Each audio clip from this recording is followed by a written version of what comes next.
मेरे प्यारे देशवासियों, नमस्कार। आज फिर एक बार मन की बात के माध्यम से आप सभी कोटि-कोटि मेरे परिवारजनों से मिलने का अवसर मिला है। मन की बात में आप सबका स्वागत है। कुछ दिन पहले देश ने एक ऐसी उपलब्धि हासिल की है जो हम सभी को प्रेरणा देती है। भारत के सामर्थ्य के प्रति एक नया विश्वास जगाती है।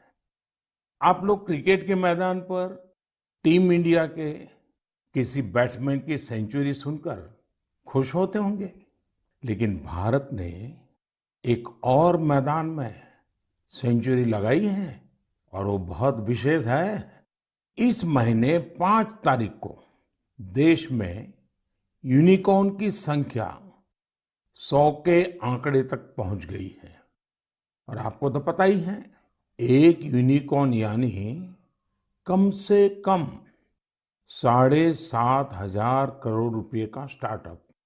इन यूनिकॉर्न्स का कुल वैल्यूएशन $330 बिलियन यानी 25 लाख करोड़ रुपयों से भी ज्यादा है। निश्चित रूप से ये बात हर भारतीय के लिए गर्व करने वाली बात है।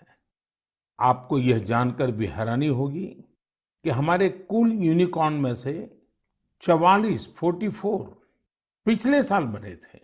इतना ही नहीं, इस वर्ष के 3-4 महीने में ही 14 और नए यूनिकॉर्न बन गए। इसका मतलब यह हुआ कि ग्लोबल पैंडेमिक के इस दौर में भी हमारे स्टार्टअप्स वेल्थ और वैल्यू क्रिएट करते रहे। इंडियन यूनिकॉर्न्स का average annual growth rate USA, UK और अन्य कई देशों से भी ज्यादा है। एनालिस्ट का तो ये भी कहना है कि आने वाले वर्षों में इस संख्या में तेज उछाल देखने को मिलेगी। एक अच्छी बात ये भी है कि हमारे यूनिकॉर्न्स डाइवर्सिफाइंग है। ये e commerce, fintech, edtech, biotech जैसे कई क्षेत्रों में काम कर रहे हैं। एक और बात जिसे मैं ज्यादा अहम मानता हूं, वो ये है कि स्टार्टअप्स की दुनिया न्यू इंडिया की स्पिरिट को रिफ्लेक्ट कर रही है। आज भारत का स्टार्टअप इकोसिस्टम सिर्फ बड़े शहरों तक ही सीमित नहीं है। छोटे छोटे शहरों और कस्बों से भी एंटरप्रेन्योर सामने आ रहे हैं। इससे पता चलता है कि भारत में जिसके पास इनोवेटिव आइडिया है वो वेल्थ क्रिएट कर सकता है। साथियों, देश की इस सफलता के पीछे देश की युवा शक्ति, देश के टैलेंट और सरकार सभी मिलकर के प्रयास कर रहे हैं। हर किसी का योगदान है। लेकिन इसमें एक और बात महत्वपूर्ण है, वो है स्टार्टअप वर्ल्ड में राइट मेंटरिंग यानी सही मार्गदर्शन। एक अच्छा मेंटर स्टार्टअप को नई ऊंचाइयों तक ले जा सकता है। वह फाउंडर्स को राइट डिसीजन के लिए हर तरह से गाइड कर सकता है।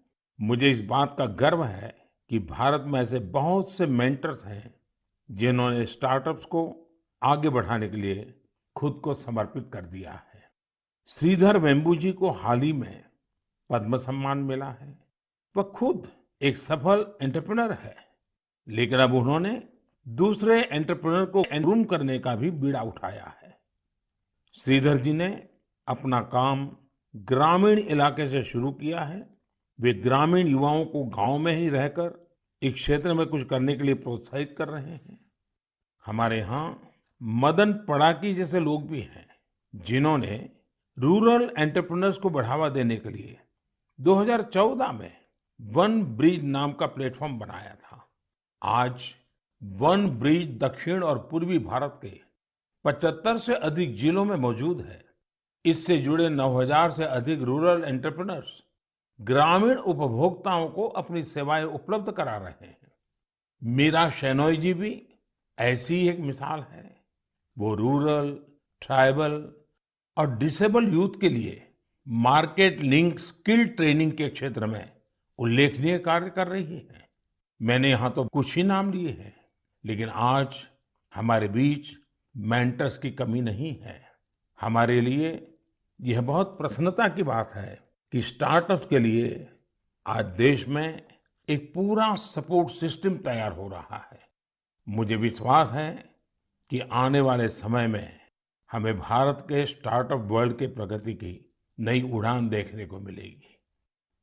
साथियों, कुछ दिनों पहले मुझे एक ऐसी इंटरेस्टिंग और अट्रैक्टिव चीज मिली जिसमें देशवासियों की क्रिएटिविटी और उनके आर्टिस्टिक टैलेंट का रंग भरा है। एक उपहार है जिसे तमिलनाडु के तंजावुर के एक सेल्फ हेल्प ग्रुप ने मुझे भेजा है। इस उपहार में भारतीयता की सुगंध है और मातृशक्ति के आशीर्वाद। मुझ पर उनके स्नेह की भी झलक है। यह एक स्पेशल तंजावुर डॉल है जिसे जीआई टैग भी मिला हुआ है। मैं तंजावुर सेल्फ हेल्प ग्रुप को विशेष धन्यवाद देता हूं कि उन्होंने मुझे स्थानीय संस्कृति में रचे बसे इस उपहार को भेजा। वैसे साथियों, ये तंजावुर डॉल जितनी खूबसूरत होती है, उतनी ही खूबसूरती से ये महिला सशक्तिकरण की नई गाथा भी लिख रही है। तंजावुर में महिलाओं के सेल्फ हेल्प ग्रुप्स के स्टोर और कियोस्क भी खुल रहे हैं। इसकी वजह से कितने ही गरीब परिवारों की जिंदगी बदल गई है। ऐसे कियोस्क और स्टोर्स की सहायता से महिलाएं अब अपने प्रोडक्ट ग्राहकों को सीधे बेच पा रही हैं। इस पहल को तारगईगल कई विनयी पोरुत्कल वीरप्पनई अंगाड़ी नाम दिया गया है। खास बात यह है कि इस पहल से 22 सेल्फ हेल्प ग्रुप जुड़े हुए हैं। आपको ये भी जानकर अच्छा लगेगा कि महिला सेल्फ हेल्प ग्रुप्स, महिला स्वयं सहायता समूह के ये स्टोर तंजावुर में बहुत ही प्राइम लोकेशन पर खुले हैं। इनकी देखरेख की पूरी जिम्मेदारी भी महिलाएं उठा रही हैं। ये महिला self help group Thanjavur doll और ब्रोंज लैंप जैसे जीआई प्रोडक्ट के अलावा खिलौने, मेट और आर्टिफिशियल ज्वेलरी भी बनाते हैं। ऐसे स्टोर की वजह से जीआई प्रोडक्ट्स के साथ साथ हैंडीक्राफ्ट के प्रोडक्ट की बिक्री में भी काफी तेजी देखने को मिली है। इस मुहिम की वजह से न केवल कारीगरों को बढ़ावा मिला है, बल्कि महिलाओं की आमदनी बढ़ने से उनका सशक्तिकरण भी हो रहा है। मेरा मन की बात के श्रोताओं से भी एक आग्रह है, आप अपने क्षेत्रों में ये पता लगाएं कि कौन से महिला सेल्फ हेल्प ग्रुप काम कर रहे हैं। उनके प्रोडक्ट्स के बारे में भी आप जानकारी जुटाएं और ज्यादा से ज्यादा इन उत्पादों को उपयोग में लाएं। ऐसा करके आप सेल्फ हेल्प ग्रुप की आय बढ़ाने में तो मदद करेंगे ही, आत्मनिर्भर भारत अभियान को भी गति देंगे। साथियों, हमारे देश में कई सारी भाषाओं, लिपियां और बोलियों का समृद्ध खजाना है। अलग अलग क्षेत्रों में अलग अलग पहनावा, खान पान और संस्कृति, ये हमारी पहचान है। ये डाइवर्सिटी, ये विविधता एक राष्ट्र के रूप में हमें अधिक सशक्त करती है और एकजुट रखती है। इसी से जुड़ा एक बेहद प्रेरक उदाहरण है एक बेटी कल्पना का, जिसे मैं आप सभी के साथ साझा करना चाहता हूँ। उनका नाम कल्पना है, लेकिन उनका प्रयास एक भारत श्रेष्ठ भारत की सच्ची भावना से भरा हुआ है। दरअसल कल्पना ने हाल ही में कर्नाटका में अपनी 10वीं की परीक्षा पास की है। लेकिन उनकी सफलता की बेहद खास बात यह है कि कल्पना को कुछ समय पहले तक कन्नड़ा भाषा ही नहीं आती थी। उन्होंने न सिर्फ 3 महीने में कन्नड़ा भाषा सीखी, बल्कि 92 नंबर भी मिला करके दिखाए। आपको ये जानकर हैरानी हो रही होगी, लेकिन ये सच है। उनके बारे में और भी कई बातें ऐसी हैं जो आपको हैरान भी करेगी और प्रेरणा भी देगी। कल्पना मूल रूप से उत्तराखंड के जोशीमठ की रहने वाली है। वे पहले टीबी से पीड़ित रही थी और जब वे तीसरी कक्षा में थी, तभी उनकी आंखों की रोशनी भी चली गई थी। लेकिन कहते हैं ना, जहां चाह वहां राह। कल्पना बाद में मैसूरू की रहने वाली प्रोफेसर तारामूर्ति के संपर्क में आई, जिन्होंने न सिर्फ उन्हें प्रोत्साहित किया बल्कि हर तरह से उनकी मदद भी की। आज वो अपनी मेहनत से हम सब के लिए एक उदाहरण बन गई है।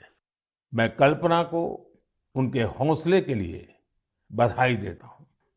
इसी तरह हमारे देश में कई ऐसे लोग भी हैं जो देश की भाषाई विविधता को मजबूत करने का काम कर रहे हैं। ऐसे ही एक साथी हैं पश्चिम बंगाल में पुरुलिया के श्रीपति टूडू जी। टूडू जी पुरुलिया की सिद्धो कानो बिरसा यूनिवर्सिटी में संथाली भाषा के प्रोफेसर हैं। उन्होंने संथाली समाज के लिए उनकी अपनी ओल चिकी लिपि में देश के संविधान की कॉपी तैयार की है। श्रीपति टूडू जी कहते हैं कि हमारा संविधान हमारे देश के हर एक नागरिक को उनके अधिकार और कर्तव्य का बोध कराता है। इसलिए प्रत्येक नागरिक को इससे परिचित होना जरूरी है। इसलिए उन्होंने संथाली समाज के लिए उनकी अपनी लिपि में संविधान की कॉपी तैयार करके भेंट सौगात के रूप में दी है। मैं श्रीपति जी की सोच और उनके प्रयासों की सराहना करता हूँ। ये एक भारत श्रेष्ठ भारत की भावना का जीवंत उदाहरण है। इस भावना को आगे बढ़ाने वाले ऐसे बहुत से प्रयासों के बारे में आपको एक भारत श्रेष्ठ भारत की वेबसाइट पर भी जानकारी मिलेगी।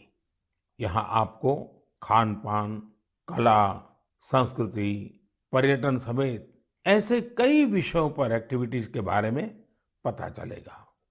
आप इन एक्टिविटीज में हिस्सा भी ले सकते हैं। इससे आपको अपने देश के बारे में जानकारी भी मिलेगी और आप देश की विविधता को महसूस भी करेंगे। मेरे प्यारे देशवासियों, इस समय हमारे देश में उत्तराखंड के 4 धाम की पवित्र यात्रा चल रही है। 4 धाम और खासकर केदारनाथ में हर दिन हजारों की संख्या में श्रद्धालु वहां पहुंच रहे हैं। लोग अपनी 4 धाम यात्रा के सुखद अनुभव शेयर कर रहे हैं। लेकिन मैंने ये भी देखा कि श्रद्धालु केदारनाथ में कुछ यात्रियों द्वारा फैलाई जा रही गंदगी की वजह से बहुत दुखी भी है। सोशल मीडिया पर भी कई लोगों ने अपनी बात रखी है। हम पवित्र यात्रा में जाएं और वहां गंदगी का ढेर हो, ये ठीक नहीं। लेकिन साथियों, इन शिकायतों के बीच कई अच्छी तस्वीरें भी देखने को मिल रही हैं। जहां श्रद्धा है, वहां सृजन और सकारात्मकता भी है। कई श्रद्धालु ऐसे भी हैं जो बाबा केदार के धाम में दर्शन पूजन के साथ साथ स्वच्छता की साधना भी कर रहे हैं। कोई अपने ठहरने के स्थान के पास सफाई कर रहा है, तो कोई यात्रा मार्ग से कूड़ा कचरा साफ कर रहा है। स्वच्छ भारत अभियान की टीम के साथ मिलकर कई संस्थाएं और स्वयंसेवी संगठन भी वहां काम कर रहे हैं। साथियों, हमारे यहाँ जैसे तीर्थ यात्रा का महत्व होता है, वैसे ही तीर्थ सेवा का भी महत्व बताया गया है। और मैं तो ये भी कहूंगा, तीर्थ सेवा के बिना तीर्थ यात्रा भी अधूरी है। देवभूमि उत्तराखंड में से कितने ही लोग हैं जो स्वच्छता और सेवा की इस साधना में लगे हुए हैं। रुद्रप्रयाग के रहने वाले श्रीमान मनोज बेंजवाल जी से भी आपको बहुत प्रेरणा मिलेगी।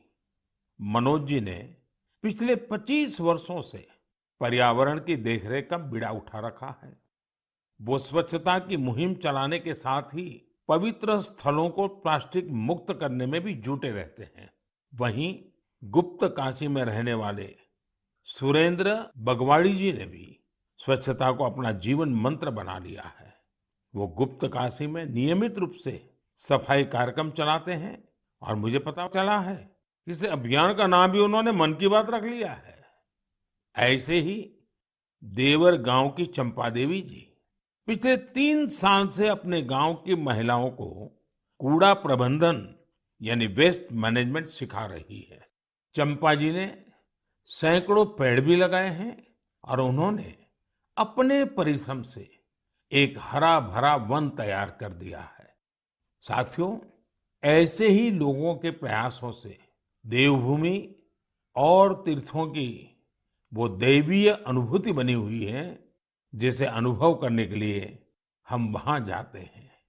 इस देवत्व और आध्यात्मिकता को बनाए रखने की जिम्मेदारी हमारी भी तो है। अभी हमारे देश में चार धाम यात्रा के साथ साथ आने वाले समय में अमरनाथ यात्रा, पंढरपुर यात्रा और जगन्नाथ यात्रा जैसी कई यात्राएं होगी।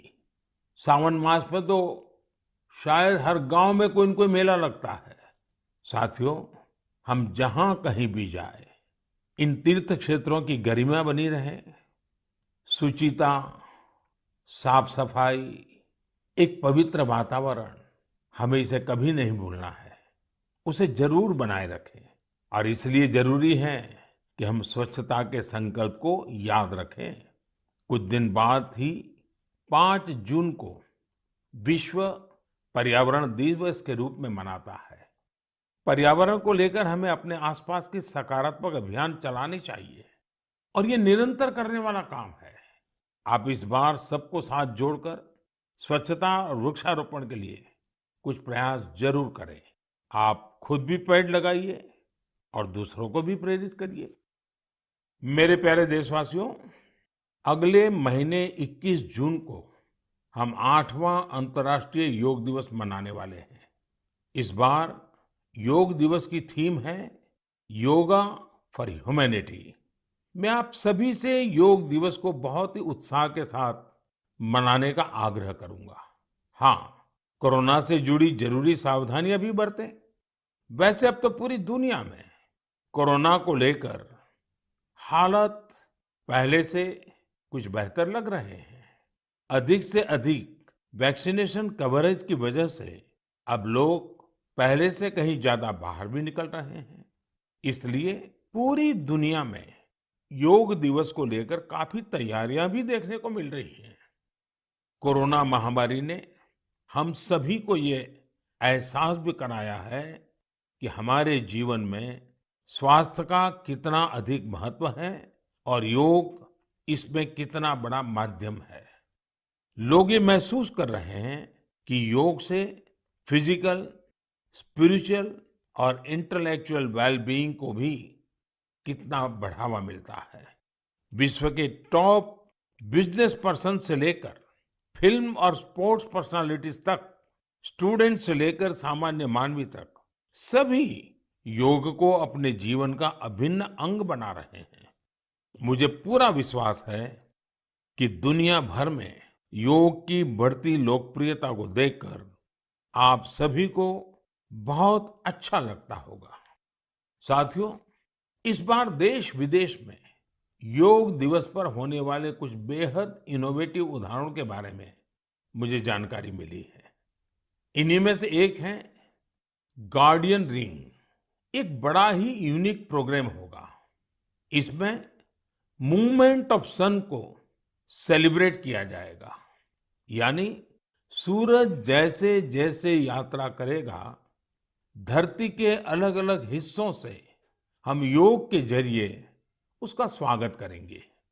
अलग अलग देशों में इंडियन मिशंस वहां के लोकल टाइम के मुताबिक सूर्योदय के समय योग कार्यक्रम आयोजित करेंगे।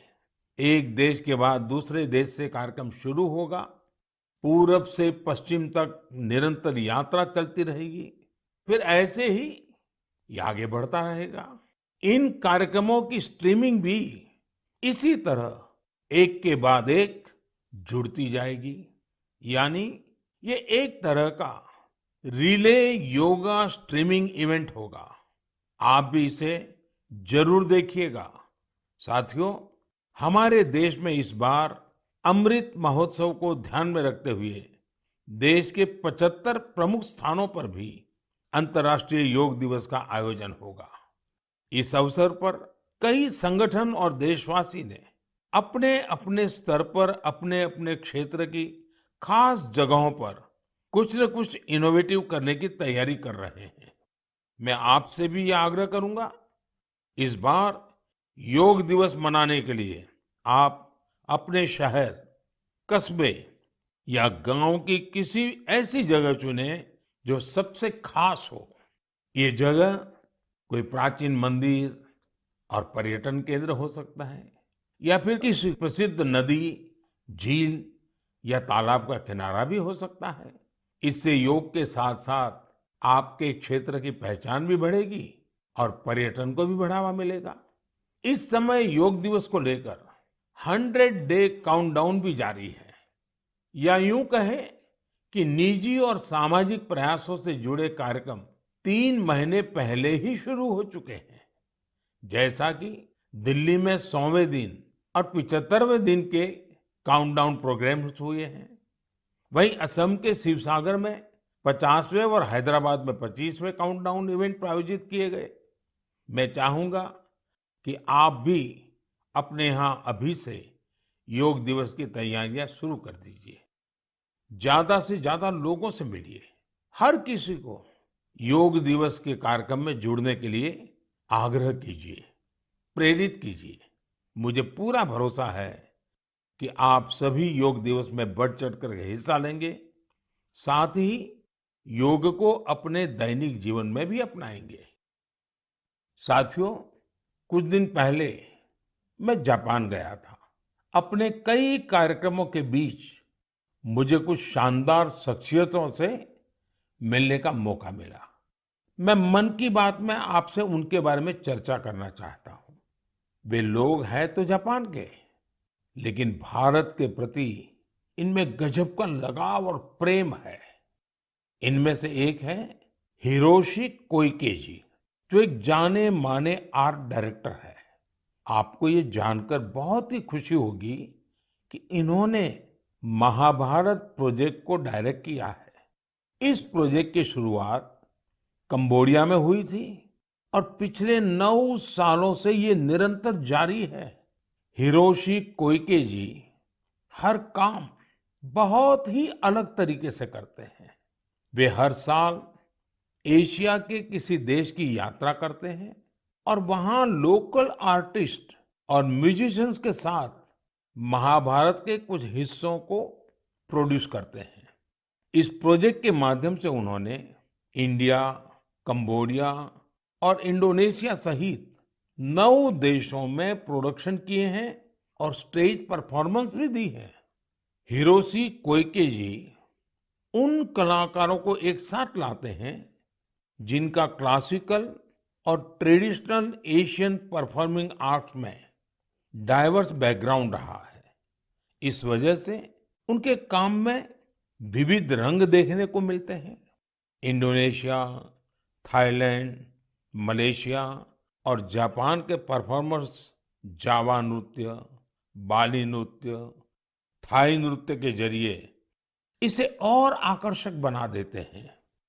खास बात यह है कि इसमें प्रत्येक परफॉर्मर अपनी ही मातृभाषा में बोलता है और कोरियोग्राफी बहुत ही खूबसूरती से इस विविधता को प्रदर्शित करती है। और म्यूजिक की डाइवर्सिटी इस प्रोडक्शन को और जीवंत बना देती है। उनका उद्देश्य इस बात को सामने लाना है कि हमारे समाज में डाइवर्सिटी और कोएग्जिस्टेंस का क्या महत्व है और शांति का रूप वास्तव में कैसा होना चाहिए।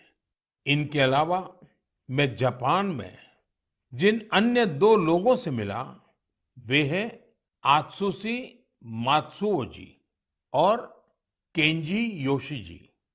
ये दोनों ही टेम प्रोडक्शन कंपनी से जुड़े हैं।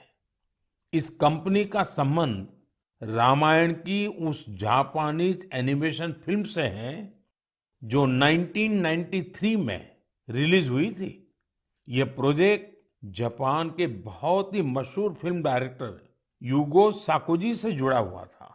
करीब 40 साल पहले 1983 में उन्हें पहली बार रामायण के बारे में पता चला था। रामायण उनके हृदय को छू गई, जिसके बाद उन्होंने इस पर गहराई से रिसर्च शुरू कर दी। इतना ही नहीं, उन्होंने जापानी भाषा में रामायण के 10 वर्जन्स पढ़ डाले और वो इतने पर ही नहीं रुके। वे इसे एनिमेशन में भी उतारना चाहते थे। इसमें इंडियन एनिमेटर्स ने भी उनकी काफी मदद की। उन्हें फिल्म में दिखाए गए भारतीय रीति रिवाजों और परंपराओं के बारे में गाइड किया गया। उन्हें बताया गया कि भारत में लोग धोती कैसे पहनते हैं, साड़ी कैसे पहनते हैं, बाल कैसे बनाते हैं, बच्चे परिवार के अंदर एक दूसरे का मान सम्मान कैसे करते हैं, आशीर्वाद की परंपरा क्या होती है, प्रातः उठ करके अपने घर के जो सीनियर है उनको प्रणाम करना, उनके आशीर्वाद लेना, ये सारी बातें अब 30 सालों के बाद ये एनिमेशन फिल्म फिर से 4K में रीमास्टर की जा रही है। इस प्रोजेक्ट के जल्द ही पूरा होने की संभावना है। हमसे हजारों किलोमीटर दूर जापान में बैठे लोग जो न हमारी भाषा जानते हैं, जो न हमारी परंपराओं के बारे में उतना जानते हैं, उनका हमारी संस्कृति के लिए समर्पण, ये श्रद्धा, ये आदर बहुत ही प्रशंसनीय है। कौन हिंदुस्तानी इस पर गर्व नहीं करेगा। मेरे प्यारे देशवासियों, स्व से ऊपर उठकर समाज की सेवा का मंत्र, सेल्फ फॉर सोसाइटी का मंत्र हमारे संस्कारों का हिस्सा है। हमारे देश में अनगिनत लोग इस मंत्र को अपना जीवन ध्येय बनाए हुए हैं। मुझे आंध्र प्रदेश में मरकापुरम में रहने वाले एक साथी राम भूपाल रेड्डी जी के बारे में जानकारी मिली। आप जानकर हैरान रह जाएंगे कि राम भूपाल रेड्डी जी ने रिटायरमेंट के बाद मिलने वाली अपनी सारी कमाई बेटियों की शिक्षा के लिए दान कर दी है। उन्होंने करीब करीब 100 बेटियों के लिए सुकन्या समृद्धि योजना के तहत खाते खुलवाए और उसमें अपने 25 लाख से ज्यादा रुपए जमा करवा दिए। ऐसे ही सेवा का एक और उदाहरण यूपी में आगरा के कचौरे गांव का है। काफी साल से इस गांव में मीठे पानी की किल्लत थी। इस बीच गांव के एक किसान कुंवर सिंह को गांव से 6-7 किलोमीटर दूर अपने खेत में मीठा पानी मिल गया। ये उनके लिए बहुत खुशी की बात थी। उन्होंने सोचा क्यों न इस पानी से बाकी सभी गांववासियों की भी सेवा की जाए। लेकिन खेत से गांव तक पानी ले जाने के लिए 30-32 लाख रुपए चाहिए थे। कुछ समय बाद कुंवर सिंह के छोटे भाई श्याम सिंह सेना से रिटायर होकर गांव आए तो उन्हें ये बात पता चली। उन्होंने रिटायरमेंट पर मिली अपनी सारी धनराशि इस काम के लिए सौंप दी और खेत से गांव तक पाइपलाइन बिछाकर गांव वालों के लिए मीठा पानी पहुंचाया। अगर लगन हो, अपने कर्तव्यों के प्रति गंभीरता हो, तो एक व्यक्ति भी कैसे पूरे समाज का भविष्य बदल सकता है, ये प्रयास इसकी बड़ी प्रेरणा है। हम कर्तव्य पथ पर चलते हुए ही समाज को सशक्त कर सकते हैं, देश को सशक्त कर सकते हैं। आजादी के इस अमृत महोत्सव में यही हमारा संकल्प होना चाहिए और यही हमारी साधना भी होनी चाहिए, और जिसका एक ही मार्ग है, कर्तव्य, कर्तव्य और कर्तव्य। मेरे प्यारे देशवासियों, आज मन की बात में हमने समाज से जुड़े कई महत्वपूर्ण विषयों पर चर्चा की। आप सब अलग अलग विषयों से जुड़े महत्वपूर्ण सुझाव मुझे भेजते हैं और उन्हीं के आधार पर हमारी चर्चा आगे बढ़ती है। मन की बात के अगले संस्करण के लिए अपने सुझाव भेजना भी मत भूलिएगा। इस समय आजादी के अमृत महोत्सव से जुड़े जो कार्यक्रम चल रहे हैं, जिन आयोजन में आप शामिल हो रहे हैं, उनके बारे में भी मुझे जरूर बताइए। नमो ऐप और माय गॉव पर मुझे आपके सुझावों का इंतजार रहेगा। अगली बार हम एक बार फिर मिलेंगे, फिर से देशवासियों से जुड़े ऐसे ही विषयों पर बातें करेंगे। आप अपना ख्याल रखिए और अपने आसपास सभी जीव जंतुओं का भी ख्याल रखिए। गर्मियों के इस मौसम में आप पशु पक्षियों के लिए खाना पानी देने का अपना मानवीय दायित्व भी निभाते रहें। ये जरूर याद रखिएगा। तब तक के लिए बहुत बहुत धन्यवाद।